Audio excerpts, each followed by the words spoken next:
And guys, this is the color after 2 months of the fermented cloves and coffee for your face, for my face moisturizer. Diba? Ganda sa mukha. Gumanda yung mukha ko. Nag-pinkish. Hi guys! Good morning to everyone around the world. So now, I'm done fermenting my face moisturizer. So here you go. I'm gonna show you here. So this one, it's been like 2 months already. I forgot already, so it's become 2 months. So let's check it out. And of course, we're gonna need a strainer to strain it. Here you go. I got the strainer. This is the coffee with clove. So I use the whole coffee, guys. This coffee, ground coffee, you need to use it, and clove, but you have to use the ground clove. And also you're gonna ferment with olive oil. So I'm gonna strain it now. So this has been like 2 months.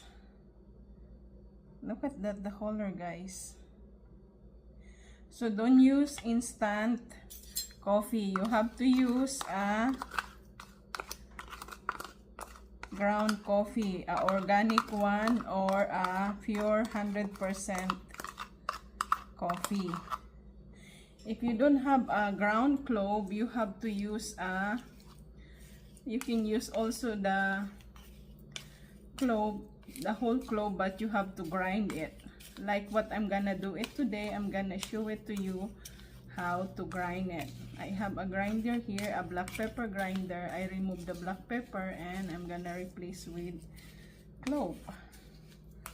So now it's done. And since I don't have a proper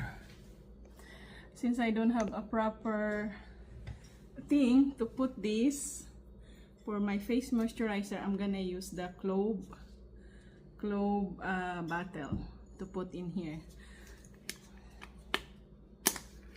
because this is still a seal on it. So this one I'm gonna put in a grinder. So this is a grinder, so I'm just gonna put there the clove to grind it. Smells so good, guys. So now I remove the whole clove, and then I'm gonna put here the fermented coffee and clove. So, and this, the rest, I'm gonna use it every day. So then this one, I can save it, and I'm gonna use it later when I finish the rest of this. So here, if you wanna see me using it, I'm gonna show you guys using it. So I dip my finger. So you can use this in the morning after your shower. It smells so good. Oh my god, I like this. Wow, it's good on the face. Look at that. It changed the color of my face. Just applying it. You have to massage like that, guys. See, you massage from here, so your skin, don't massage go down. You always have to massage go up. So it's firming your excuse me, guys, the smells. It's irritate my nose, the clove. It's so good. Excuse me, guys, sorry. And all over your face. If you want to apply your neck also, you can do also in your neck. Excuse me. Yeah, the smells of clove, guys, it makes irritate my nose. So see, even on the neck, it looks nice. Look at that. See the difference, guys, after you applying the excuse me, the moisturizer. So this is natural moisturizer, fermented, or 2 months fermented, but you can use already after 3 weeks. Oh, sorry guys, I don't know. I keep sneezing because of the clove. It's It's like a little bit strong.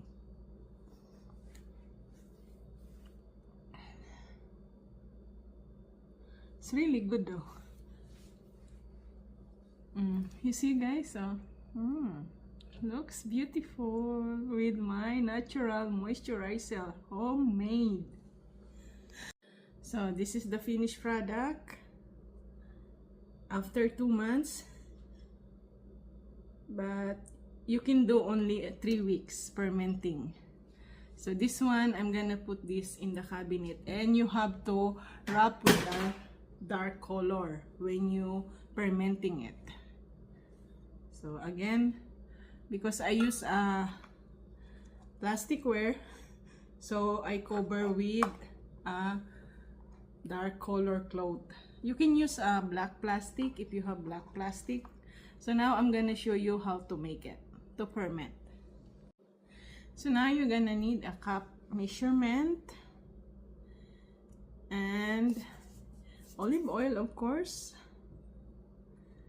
and of course the coffee, the ground coffee. So you have to buy a ground coffee.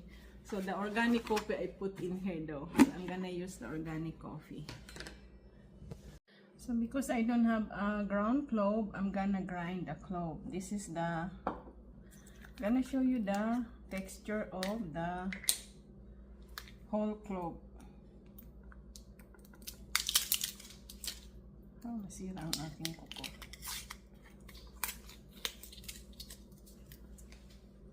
So this is the texture of the whole clove. It smells so good, guys. So I'm just gonna grind it and put in the grinder.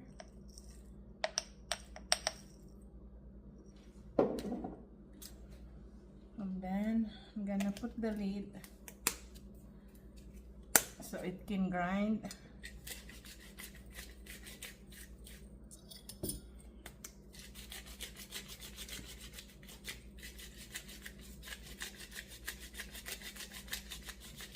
Because you have to measure the amount. If you don't have a grind clove and you don't have a grinder, you can use the pistil and tartar to grind it. Yung parang nilulupak in our language. You can press like that. But if you have grinder, it's easy. It takes time to grind though.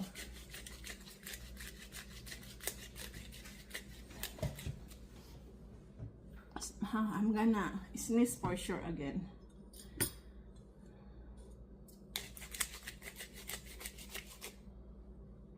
So now I finish grinding the clove.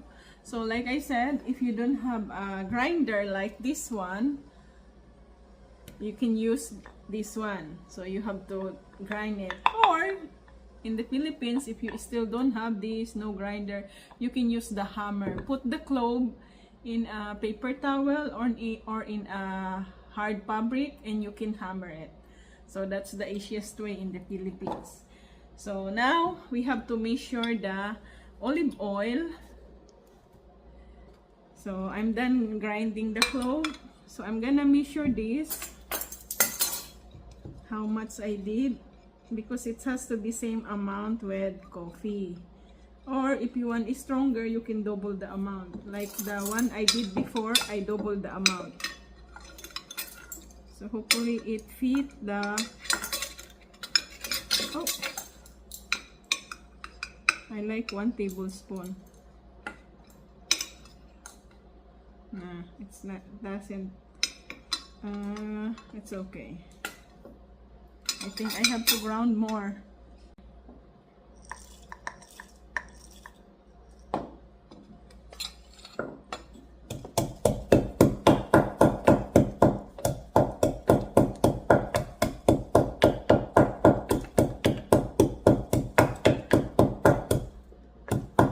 This is faster.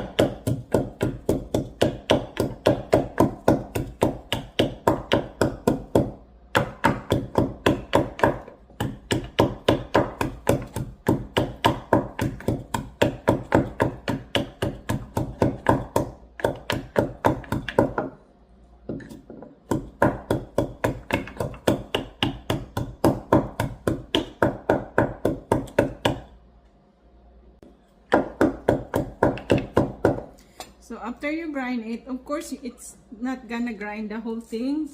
So it's better you do that like that. Sisigin in Tagalog. See, still have some big, and then put back in your mano-mano grinder.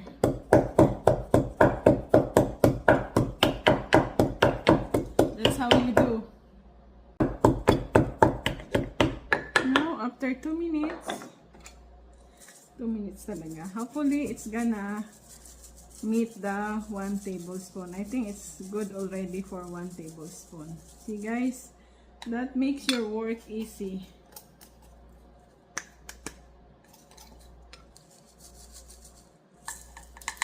Or if you have blender, you can do that on blender also, but it makes sure that your blender is can grind the dry one, because some blender cannot do the dry spices. Now let's try if it's 1 tablespoon already. Oh, looks like gonna be fit for 1 tablespoon. There you go. It's fit the 1 tablespoon though.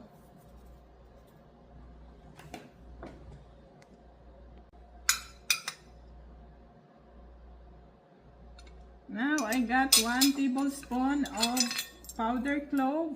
So I'm gonna put here on my jar, and then I'm gonna get 1 tablespoon of ground coffee as well.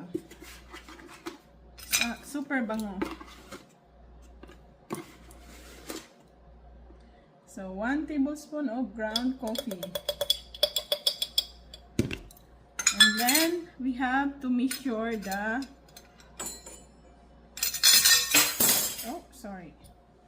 We have to measure the extra virgin olive oil. So there's a measurement on this cup, because I don't have the 1 cup right now, so I'm just gonna measure in this cup.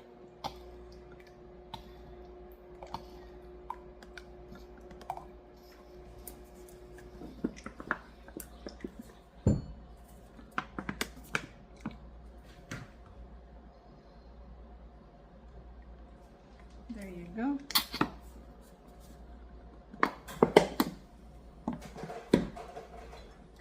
So it says 1 cup here.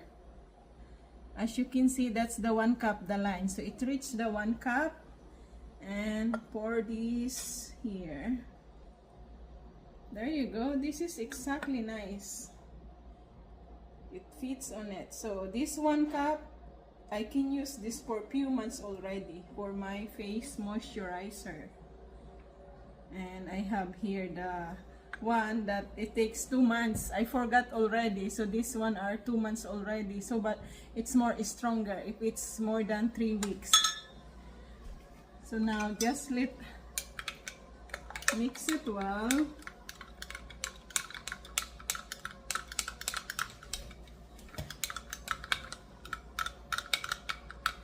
So you need to get a very tight container lid. So then close this one, and then I'm gonna wrap with a dark cloth, and then I'm gonna put this in the cabinet of washroom. So the pinakasulok ng ilalim ng washroom na hindi naiilawan, so the light doesn't goes in that area. So after 3 weeks I can use it, or because I still have this thing here, maybe it's gonna be 2 months again in the cupboard. So yeah, that's the easy way how to make your own organic and very healthy face moisturizer. So you can use this in the morning after your shower and in the evening before you sleep though. So okay guys, thank you for watching. Bye bye. Have a great day. Look at my face now. See, it's become pinkish after I apply it. It's beautiful though. Thank you guys for watching. God bless us all.